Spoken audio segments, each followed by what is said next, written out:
Hi, everybody. Thank you, Doug, Erica, and the rest of the team at D-Word for inviting me to talk about grant writing. I have received in 2013 and 2014 each. Randy and I received a $500,000 grant for two different projects from the NEH. We've also received development money from the NEH, received money from the 2 grants from the NEA, grants from Left. I've been a panelist for the NEH a lot, and I've been a reader for ITVS, I've been a panelist for Left, and I've been a reader for the Corporation for Public Broadcasting. I just want to stop for a second, Tracy, because like we have a lot of international members and we're talking a very cryptic. Oh, yes, sorry. NEH is the National Endowment for the Humanities. The NEA is the National Endowment for the Arts. And ITVS is the Independent Television Service. And CPB is the Corporation for Public Broadcasting. Great. So is Tracy back? I don't see her yet. So we'll just talk a little bit among ourselves until we get there. Okay. Well, actually, since I brought up international filmmakers,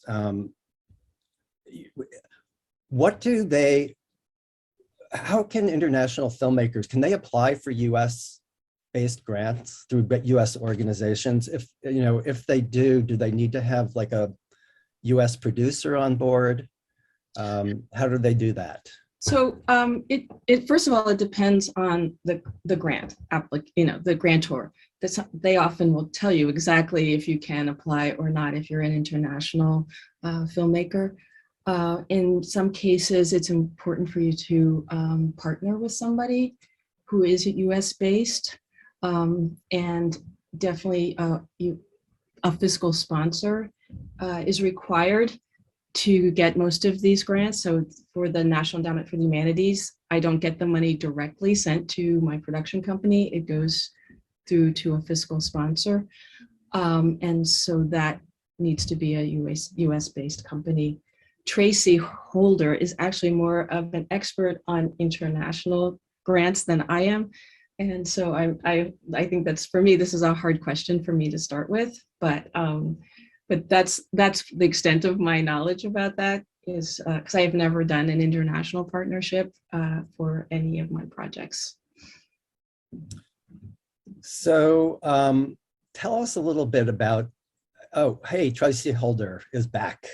Welcome. You're muted though. You're muted, Tracy. Hi, sorry, I don't know what happened. You froze and then my connection broke. Tracy, so we're up to, he asked about international grants, and I spoke about the fact that in some cases, first of all, you have to check with the funder about what they will accept, and then that in many cases a US-based fiscal sponsor is required, and in some cases a US partner is required. So could you take it from there? Right. Okay, let me get off here. Sorry.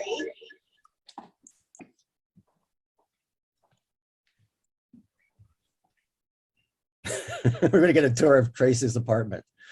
Yeah, I don't know how to end Zoom on my phone. Okay, while you're doing with that, maybe Tracy S., you can take us through, National Endowment for the Humanities grant is unlike any other grant I've seen in terms of the length and breadth involved. Can you tell us a little bit about that grant? Sure. So there's a link that it's already been shared, but hopefully someone will share it again, that I wrote about this NEH grant that is such a challenge. It takes a lot of time to do this grant. This is not a grant that you approach and say, oh, it's due next week, let me see if I can churn it out. It's not at all like that, because the focus of the National Endowment for the Humanities, no surprise, are the humanities. And so it's really important to think of this grant as a grant that is connecting filmmaking to scholarship. And so, for example, on the film I did about Lorraine Hansberry, it was important to think about what are the humanities themes that my film about Lorraine Hansberry will bring out. That's their focus. What humanities can get communicated with the public? And so we came up with 5 humanities themes for that. It's also really important to have the right scholars on your project. It's not necessarily good enough for your proposal to just have anybody who's written about Lorraine Hansberry. It's important to have potentially the most important scholars who have written about Lorraine Hansberry, or whatever your topic is. And you also have to communicate what those particular scholars are going to do for you in terms of their assistance on your project. So this all takes time. The scholars are expected to be paid, and the NEH expects you to pay the scholars. So there's a whole level of work that is involved that takes a lot of time. And so, it often takes me 3 to 6 months to work on one of these NEH proposals, and I don't do it by myself. I do it with people. So it often can cost money just to do this proposal. Do you remember how many pages your final grant application was for NEH? So since I submitted the last one, they've shortened it, but so there's the part they call the narrative, and then there's the treatment part. So I believe the story treatment has been reduced to, I forget how many pages, but it's not as long as it used to be. Mine was like as long as a regular script almost, like it was like right. 60 pages. But the narrative, Tracy, do you know how long, is there a limit now? What is it? So the narrative is 10 pages and the treatment is 15 pages per 60 minutes. Yeah, okay, yeah. So if you're doing it, yeah, so that has really changed, because as a panelist, it's really hard. You get a pile of 20 proposals to read, and imagine trying to, do all this reading if there weren't those limits. It was really time consuming to be a panelist and take all of that in. I had all this wonderful order of questions I was going to ask, but like, I am so reminded. Oh, sorry, everyone. It's okay. It's okay. No, it's not that, Tracy. It's just when you said a 15-page treatment, it reminds me of this question that always plagues me. Like, how do you write a treatment for something you haven't shot yet? Particularly a detailed treatment. You haven't done the interviews yet. You don't know what the people are going to say. How do you deal with that? Yeah, so for the NEH, what we do is, if you take some of these books that I have behind, you can't see them. So if I were to take this book, there's a lot of stuff that the author has said in this book. I take that from various books and articles and sources, and I use that material as if I've actually interviewed the person. I don't say that I've interviewed the person.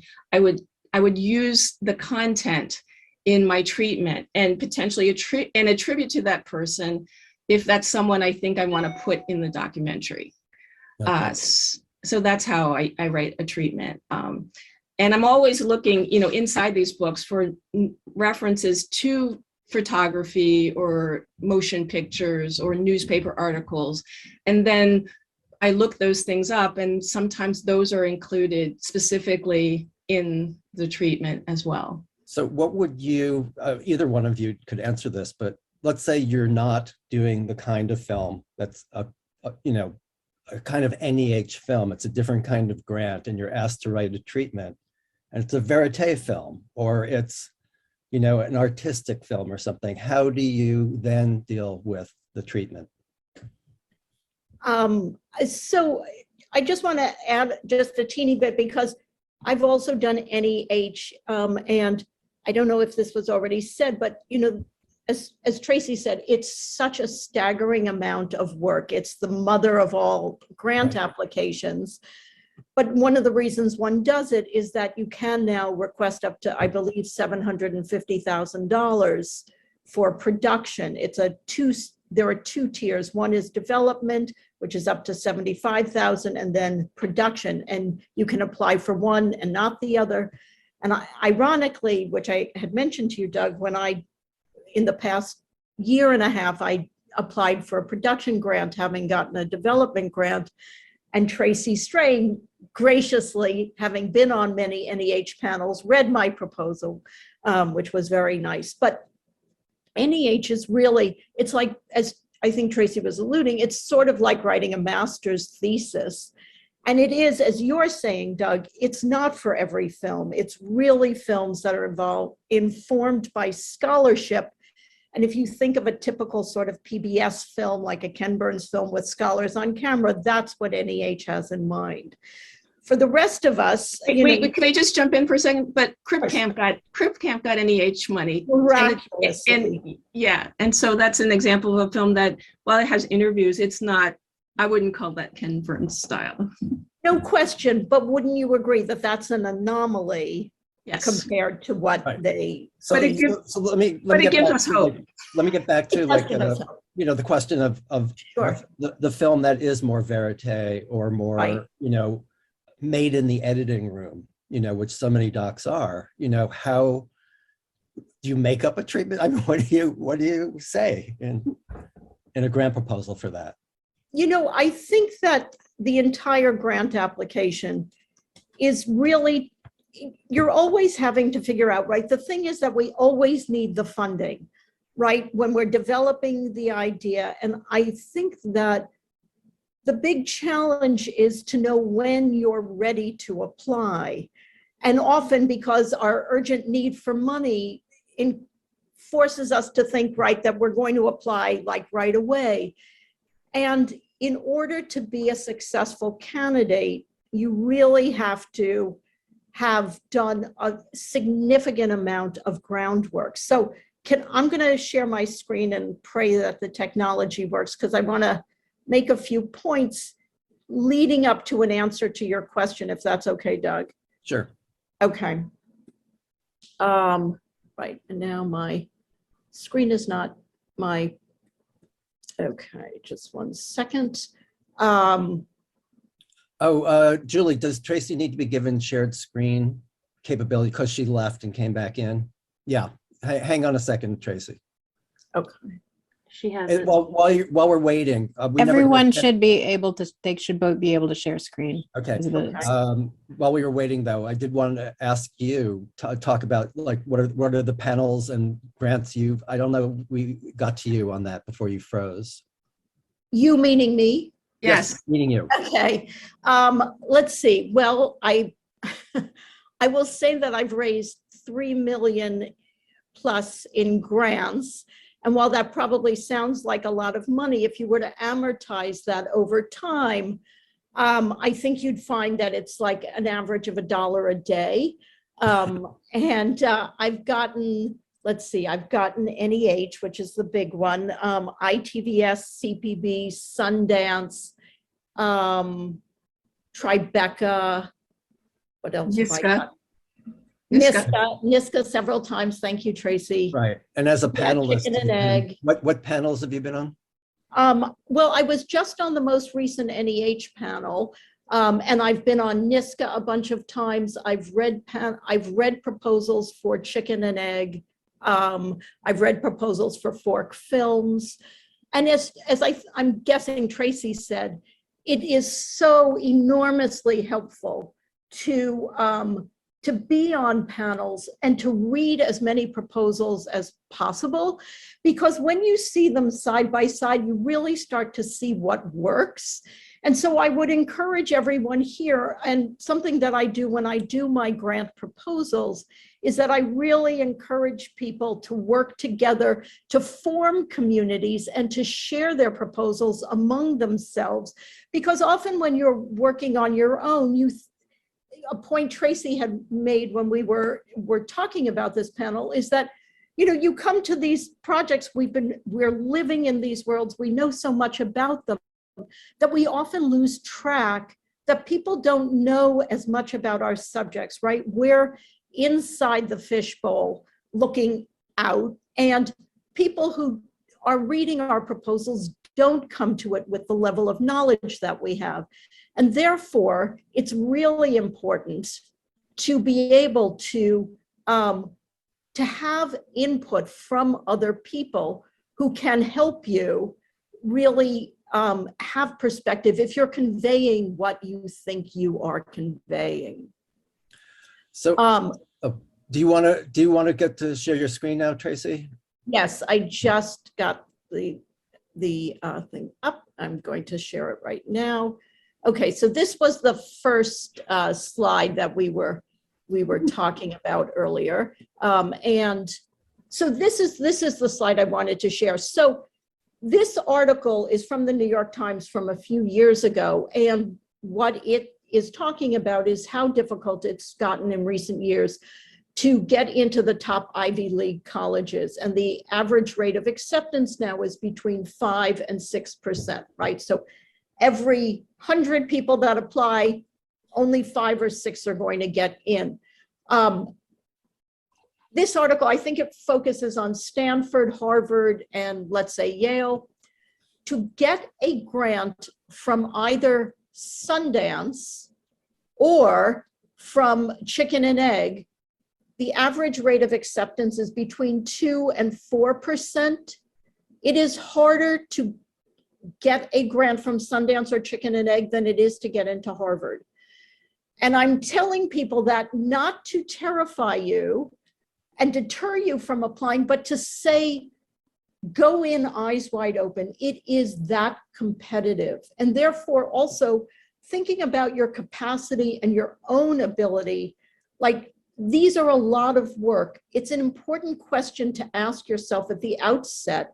Is your project a good fit for grants? And what I was saying before is, in order to know when you're ready to apply, you really need to do your homework. You need to look at what is the mission statement of this funder. What projects have they recently funded? And, as I said, we're inside the fishbowl looking out, but funders are outside the fishbowl looking in. And in order to be successful, what you really need to do is to step outside of the fishbowl and make sure that your project aligns with the mission of the funder. And so what you're trying to do in your grant application, in my opinion, is really make the case as to why you're a good fit. So that's just the context to now get to the question that you've been asking, Doug, about the treatment, right? So when you are writing your proposal, what you're really trying to do is to show them that you've really thought through the story, that you really have a game plan. And what you're saying, in essence, is the only thing standing between you and a finished film is their money. And so often I will write, when I'm describing the treatment, when I'm writing the treatment, I will describe scenes that the filmmaker, if it's me, scenes that I'm imagining, or if I'm producing a film and I'm working with a filmmaker, I get from the filmmaker what their vision is. And so I will say things like, imagine, for example, and then I will describe a scenario. But what I'm trying to do is to give the funder confidence that it's not that they're going to give me money and I'm going to figure it out. It's that I have sort of an overarching vision structurally for how the film might unfold, knowing that I don't know where it's going to end, right? In a verite film, you don't know. But giving them enough sense there are characters and that there are dramatic arcs with the characters, or that there are questions and drama that the film is exploring. What were you going to say, Tracy?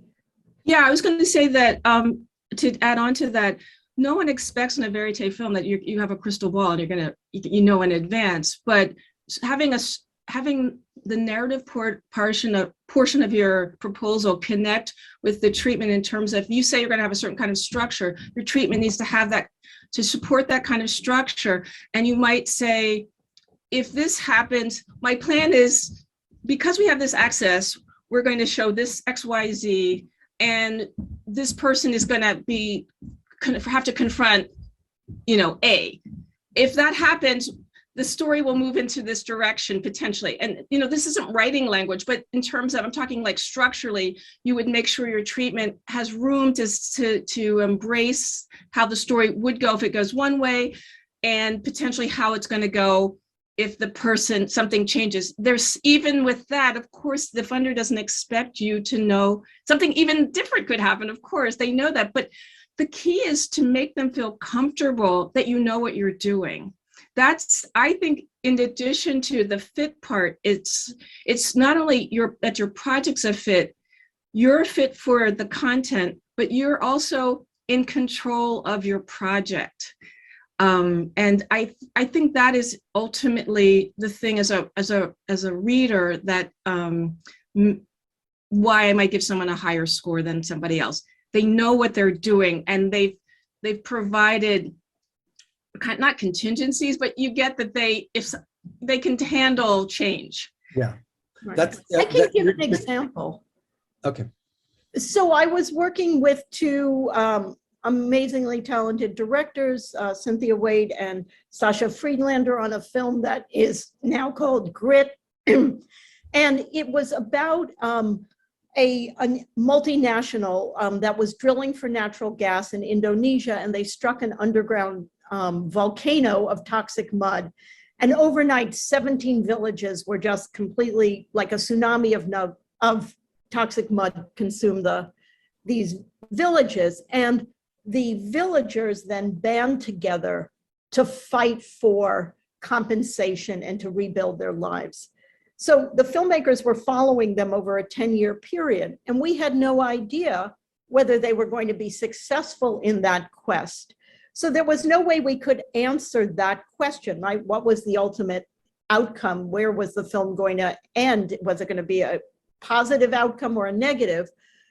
But we were able to really focus on the central issues and the central conflict in the story about these villagers who were fighting for their rights, and laying out structurally how this was going to play out in real time, leaving open-ended that, you know, where the film would ultimately end. But we had identified our main characters by that point. We had, you know, we knew what their relationships were. And so those are, I think that's what I was saying earlier, is that you have to have a certain amount of foundational work under your belt before you can really apply with credibility. And I think something that's very confusing is that, for example, Sundance, or a number of the funders have both development and then post-production grants. And I think people think, and understandably so, right, with development, you have an early idea, it's developing. But what I think development really means is that you've done all of this foundational work, and now you're ready to put the theory into practice and move that idea forward. It's not that you're going to figure out who your characters are or figure out a lot of that basic framework. That, unfortunately, is all work we have to do on our own dime. You know, there's a huge amount of investment, figuratively, literally. Catapult is the one funder that I know of, and they are an international funder. You were asking before about international funders. Sundance is an international funder. They have 3 funds that filmmakers from outside of the US can apply for. Their main fund, which has development and post-production, the Luminati Fund, and the Candia Fund. The San Francisco Film Society has a post-production grant that is open to filmmakers all over the world. And I'm just trying to think, I was thinking there's one more. It'll come to me. Okay. One other thing I want to add to, can I just add one other thing to what Tracy said before she said the list of grants, international grant, is that one of the reasons that it's important to, on your treatment, to express what you think you want to do in your treatment is it also has to connect with your budget. If you're asking for XYZ amount of money, people will feel more comfortable with the amount you're asking for if it connects it can connect with what you say you need to do with it, right? And so that's the other piece of the puzzle. I assume you mean the Nope. schedule as well as the budget, right? Well, the schedule, yes, the schedule and the budget, and those two things have to align, right? I'm really curious. You both have touched on this in your answers, but you know, I'm particularly interested in coming from as a grant panelist, seeing dozens and dozens, reading dozens and dozens of grants.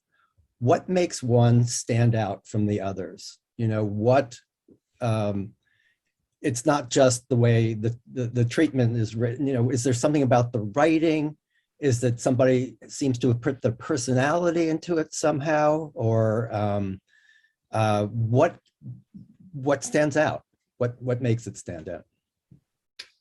That's it's what I said before. It's kind of like the total package. Everything just connects. It's like that puzzle that just goes together. The language that's used is conversational and engaging. You're not being spoken down to. You're not spoken. They're not trying to show how intellectual they are. The theme makes sense. The filmmaker makes sense for the story. They've explained their connection to the material. They clearly have done the work to gain access. It just, everything works together. And then you get to these specific things like the schedule and the budget makes sense. It's like total command. And I agree with Tracy. You can't have that early on. Like I have a project I'm working on, and I know I'm not ready to apply for money because I'm not there yet. I haven't figured out enough stuff. I don't know for sure. I just know what the idea is, and I know some scenes, but I don't have a real story, and I don't have a beginning, middle, and end that I could even articulate, even speculatively, right? And so we see a lot of proposals that someone might apply at my stage, and it's, it doesn't measure, you can't give it a high score when you're getting these other proposals that all the I's are dotted and the T's are crossed. And even if the person doesn't know something, they address it. We still have to work out what's going to happen, X, Y, Z, but by them letting you know that they don't know the answer to something, that's actually helpful. Yeah, Tracy is reminding me of the key thing that I want to offer to people is that one of the things I've really come to believe and has changed my way of working on these applications is that I really see the grant writing process as the very first step in my artistic practice when I'm working on a film, because it's where I work out my ideas initially. And I think, everybody thinks like, oh, I'd rather clean my toilet than work on my fundraising proposal. And it's the dreaded, it's often the silo of like last things you want to attend to. But if you start to see this as part of making the film, and it's really where you are using this time to figure out your ideas, I think it then makes it less intimidating. And what you'll find is, obviously the hope is that this document you'll come away with will lead to funding. But even if it doesn't, you will see how far you evolve your project in the process. Like for me, oddly enough, the only way I know that I'm making progress on my film is by looking at the different iterations of my grant, because I really can see how my ideas have evolved. And so for me, one of the things, like in terms of your question, Doug, about when I'm on a panel and what really stands out, first it is that there is a mission for a funder. So for example, I've been on panels where I've seen proposals that are not a perfect fit for the funder that I'm working for, but are like films that I just am like salivating over.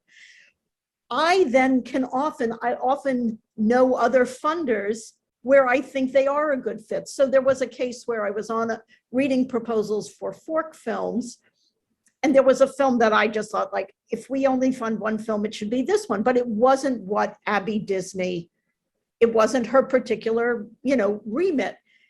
but I thought it would be a perfect film for Chicken and Egg. And so when I saw somebody from Chicken and Egg, I then said, oh, you know, I recently was on a panel, I saw this great project.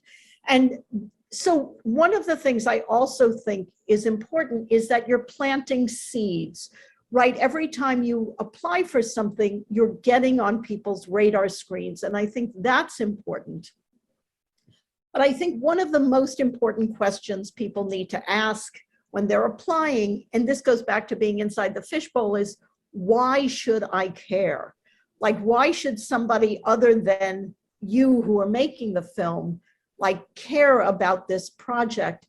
And I guess when I see a proposal that just grabs me by, you know, by the ears, there's this sense of inevitability, right? There's a passion that comes through. It's like, come hell or high water, this filmmaker is going to get this done. And it's something that brings me into a world. Here, let me see if I can share my screen again.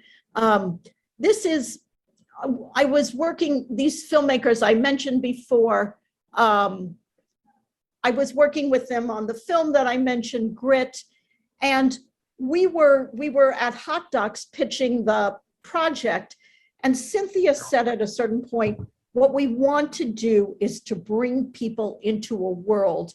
And that has stayed with me. When I am writing a grant, that's what I want to do. I want to conjure a universe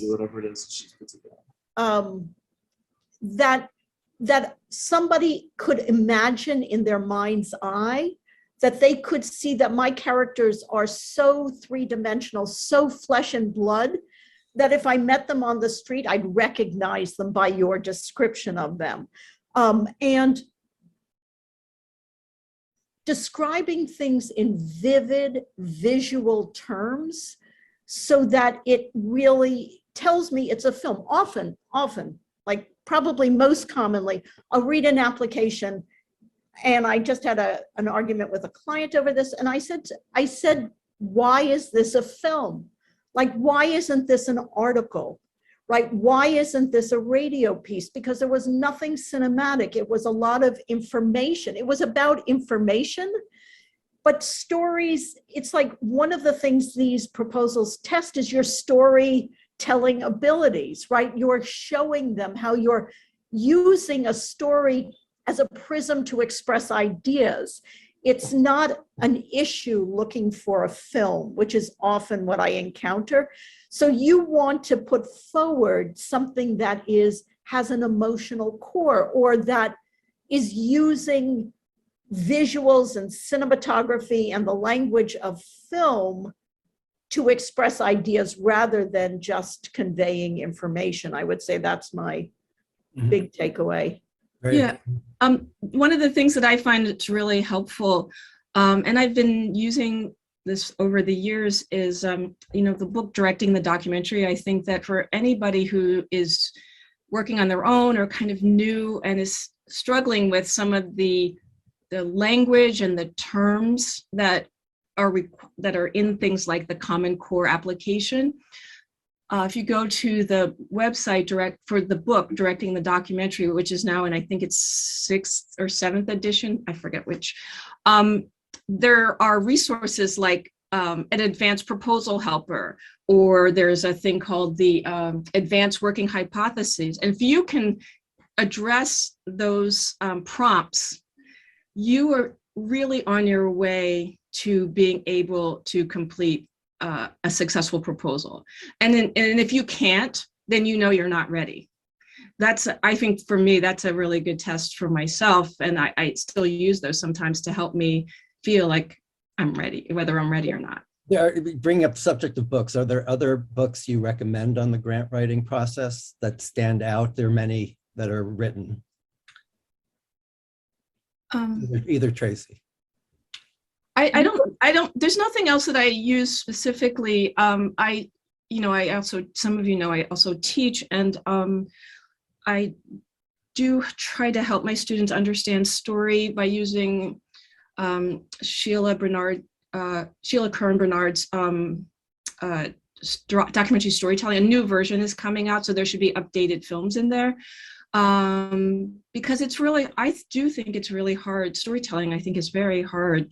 And I think that with documentary, translating the real, nonfiction into story or a kind of structure, and I'm not trying to suggest it has to be classic, story structure at all, but some kind of structure that can be communicated in a proposal is really hard. And I do find that a book like that is helpful for beginning the journey of understanding storytelling if you haven't, if it's new to you. Sure.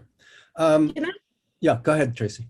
I just wanted to show two more slides that I think also will help people think about how to approach this.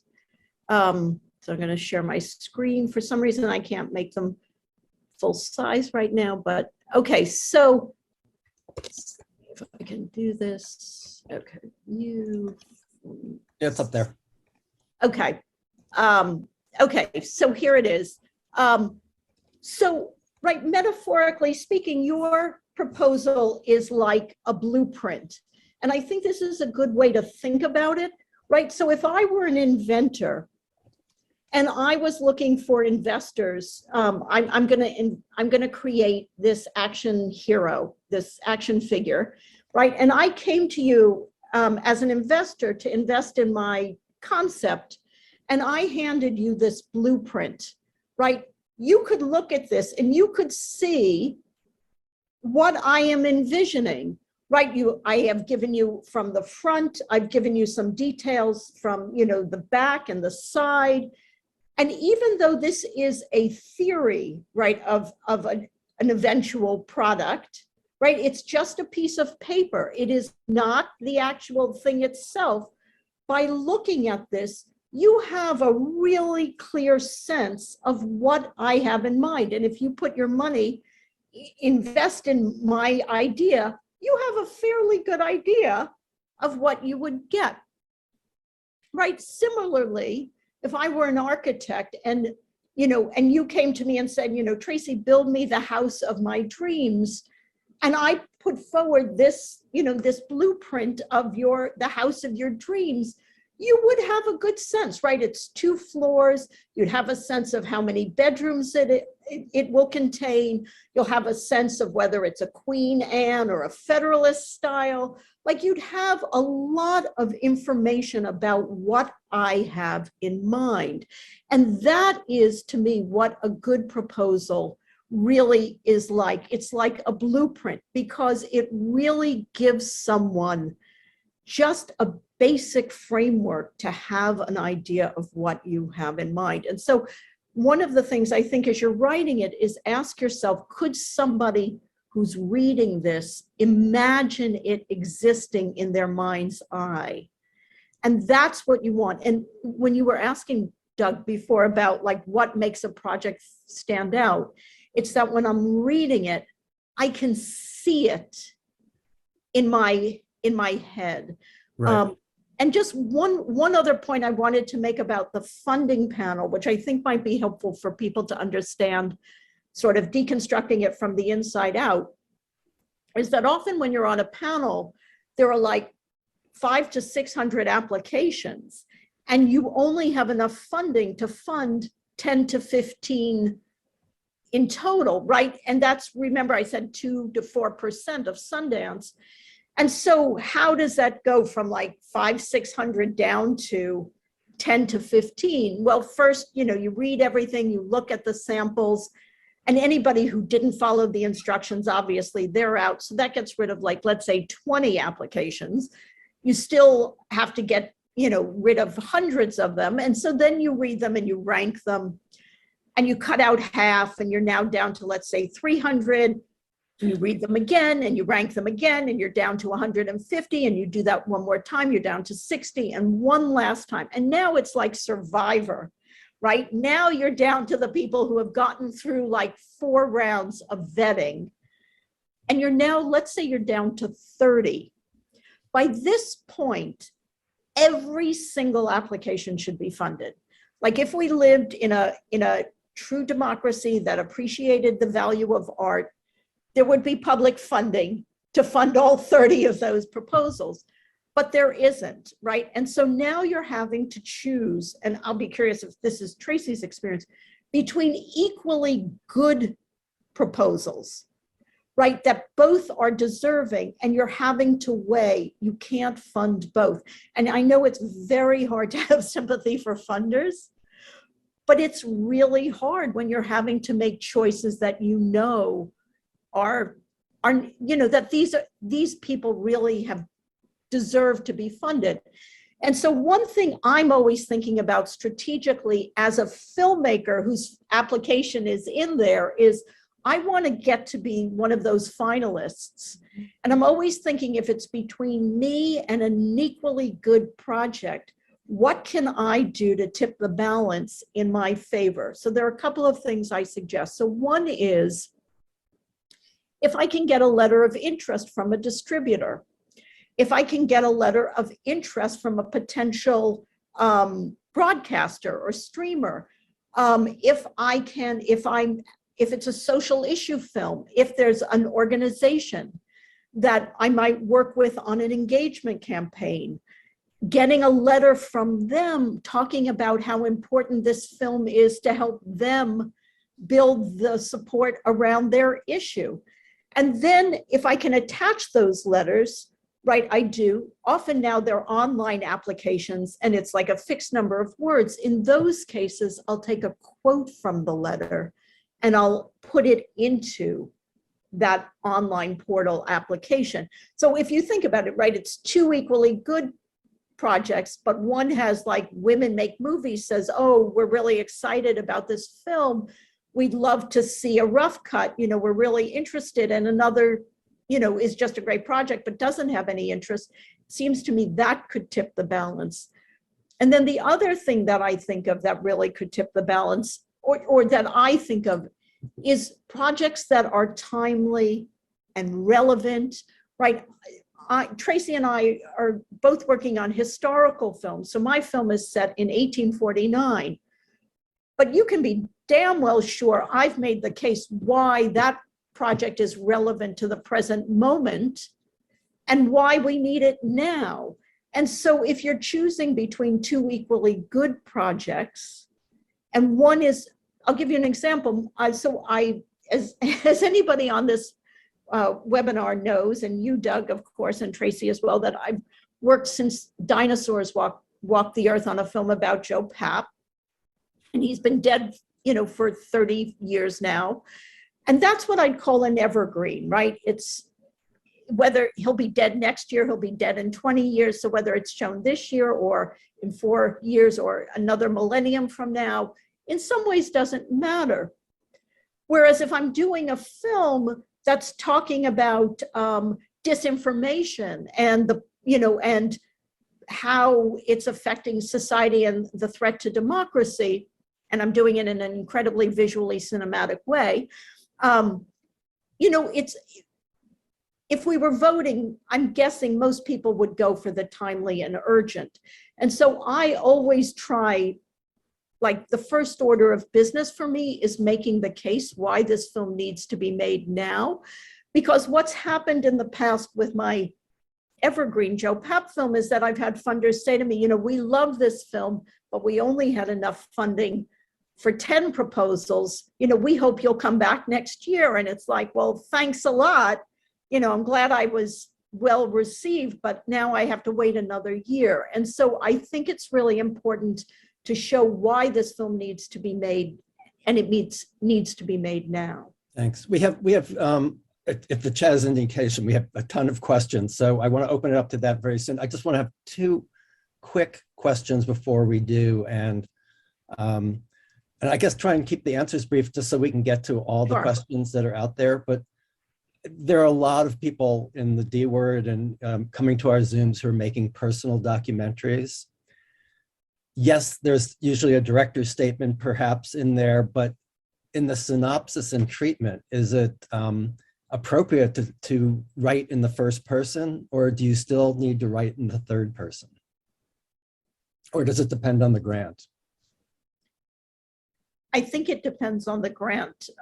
Tracy, what do you think? Yeah, How would I think it depends. I'm planning to, because the film I mentioned that I'm not ready to apply for, it has personal element. It's going to be told through my lens. I'm planning to use first person. I think it would be awkward not to.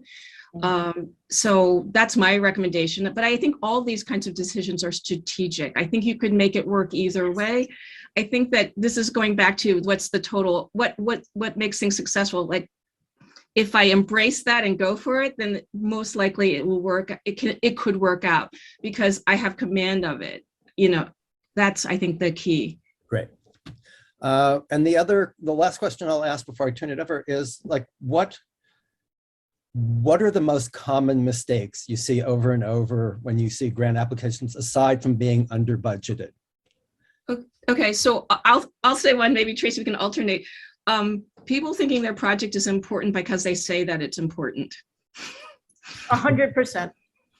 Yeah, that's why like, this is a really important project, and then they don't build a case for why it's important. They just tell you that it's important. Yeah, Okay. exactly. That's why when I said before, why should I care? It's like, I know you care, you're applying, right? You're spending your time, but you've got, as Tracy said, you've got to convince me why this is important through story. I think with the NEH specifically, people that see, oh my gosh, you can get 500,000. Well, now I guess you said $750,000, and they get so excited about that number that they don't send in a proposal that's a humanities proposal, and the language is totally off, and it immediately, we never even discuss those projects, because as Tracy mentioned, you're always trying to winnow away the things that don't work so that you can spend time on the stuff that is working, and that's always challenging. Because NEH and NEA, the National Endowment for the Arts, are publicly funded, our taxpayer dollars at work, you can get copies of successful proposals on their websites. Because they're so demanding, particularly NEH. NEA is a different story. So anybody who's thinking about applying to NEH, before you invest your time and effort, I would suggest read those proposals. They're actually, I mean, maybe Tracy and I are nerds, we are, but some of them are just fascinating. There's somebody on the webinar now who wrote perhaps the most brilliant grant I've ever read, and they can be very compelling, but it gives you a sense of what it entails. Can I just, one quick thing about budgets is that I do think you can ask for any amount, but it cuts both ways. So when I worked on the film Grit, we had a very high budget. It was close to $900,000, but the subject, it was set in Indonesia. The filmmakers had to fly there 8 times over the course of the film. We had to have security for them because they were interviewing the Donald Trump of Indonesia. We had to have kidnapping insurance. Not one funder questioned our budget because we had a logic to it. We were transparent. We explained why we had a high budget. But equally, if I see a very, very low budget, I often think filmmakers think they'll be more competitive if they have a low budget. I then think to myself, well, then they can't afford to hire a professional editor. They're not going to have a really good cinematographer unless there's a reason for it. So I'm working with a filmmaker whose husband is her editor. Good move on her part to marry an editor. But her budget is lower because if he wants to stay married to her, he's going to charge us less to edit the film, right? So but there's a reason why our budget is less. So we make a point of explaining, right, we're in the enviable position that this is a couple that has a professional life and a married life. The editor is part of our team, and therefore we have a very favorable rate on the edit. And thus we were able to make the film. We're able to make the film for less.